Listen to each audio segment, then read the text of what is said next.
उपमुख्यमंत्रीपदी विराजमान झाल्यानंतर एकनाथ शिंदे साहेब जे आहेत ते आज दरेगावी आलेले आहेत आणि आवर्जून आज सकाळपासूनच त्यांनी शेतीची पाहणी करायला सुरुवात केलेली आहे। खरं तर मागील 1.5 वर्षामध्ये मोठ्या प्रमाणात झाडांची लागवड केली होती आणि आता आपल्यासोबत बोलण्यासाठी ते आहेत।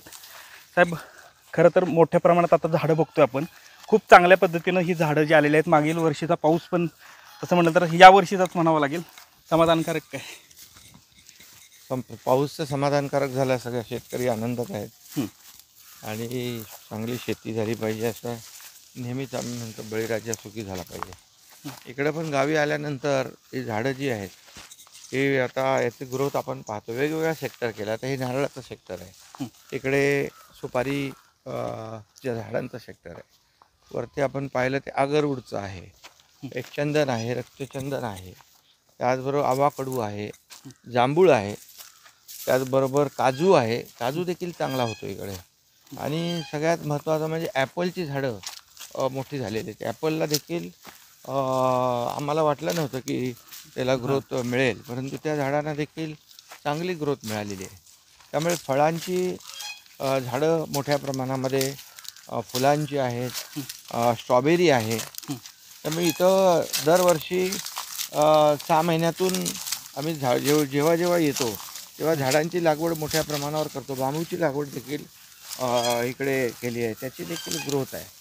आणि आता मोठ्या प्रमाणावर इथल्या गावकऱ्यांनी देखील क्लस्टर हे केलं पाहिजे, क्लस्टरची एकत्र येऊन समूह शेती, क्लस्टर फार्मिंग केलं तर एकत्रितपणे मोठ्या प्रमाणावर त्यांना यातून उत्पन्न मिळेल।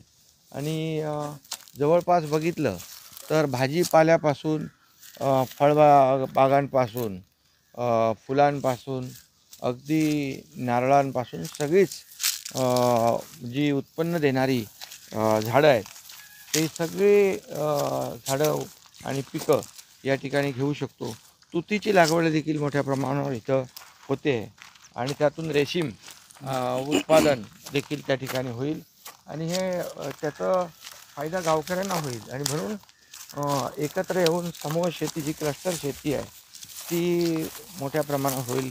रोजगार हमी आणि फलोत्पादन या विभागाच्या माध्यमातून देखील मोठ्या प्रमाणावर स्कीम्स आहेत आणि या स्कीमचा फायदा देखील अनेक गावांनी घेतला आहे। आणि अनेक गावं म्हणजे विक्रमगडमध्ये असतील, अगदी मराठवाड्यात देखील काही गावांमध्ये। आता विक्रमगड एक मोठं एक असं तिथे मोहदा नावाचं गाव आहे आणि मोगरपाडा, तर त्या ठिकाणी मोठ्या प्रमाणावर ही सगळी रोजगार हमी योजना आणि फलोत्पादन योजनेतून त्यांनी विविध प्रकारची मोगऱ्याची शेती केलेली आहे। तिथं फळं लावलेली आहेत, फुलं लावलेली आहेत, त्याचबरोबर रोजगार हमीमधून त्यांना विहिरी दिलेल्या आहेत, शेततळी दिलेली आहेत आणि गोठा दिला आहे। आणि मोठ्या प्रमाणावर तिथले लोक आज, काही लोकांनी 2 व्हीलर घेतली आहे, 4 व्हीलर घेतली आहे, म्हणजे तिथले अशा या योजनेतून गाव समृद्धीकडे जाईल आणि गाव समृद्ध होईल, गावकरी समृद्ध होतील। आणि जे मुंबईला, ठाण्याला, इतर शहरांमध्ये, पुण्याला नोकऱ्या करायला जे तरुण जातात ते पुन्हा गावाकडे जाऊ लागलेत। म्हणजे आपण शहराकडून गावाकडे म्हणतो, तर ती खऱ्या अर्थाने रोजगार हमी आणि फलोत्पादन या योजना ज्या सरकारने केलेल्या आहेत, मोठ्या प्रमाणावर या योजना यशस्वी होत आहेत।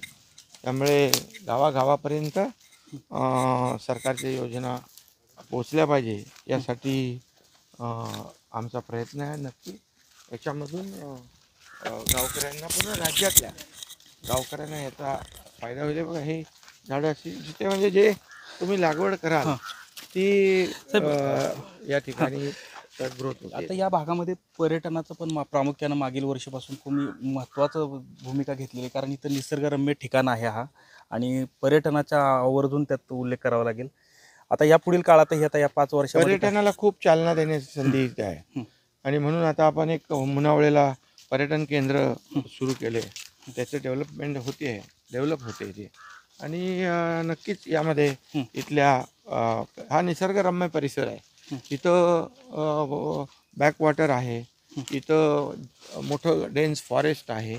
इथे औषधी वनस्पती खूप मोठ्या प्रमाणावर आहेत आणि या औषधी वनस्पती पण मोठ्या प्रमाणावर असल्यामुळे त्याचा फायदा, त्याची लागवड जी आहे ती देखील लागवड शेतकऱ्यांनी केली तर त्यांना देखील फायदा होईल.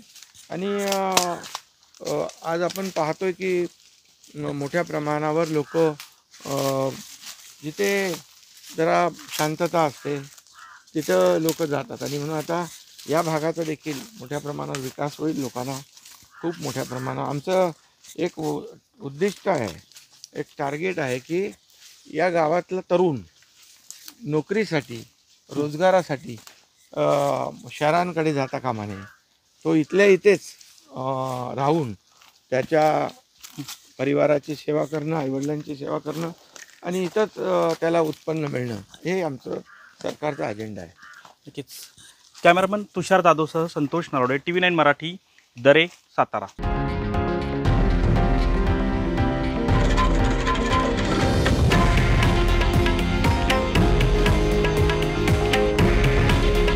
हे आहे देशातील नंबर 1 न्यूज नेटवर्क आणि आपण पाहत आहात TV9 मराठी.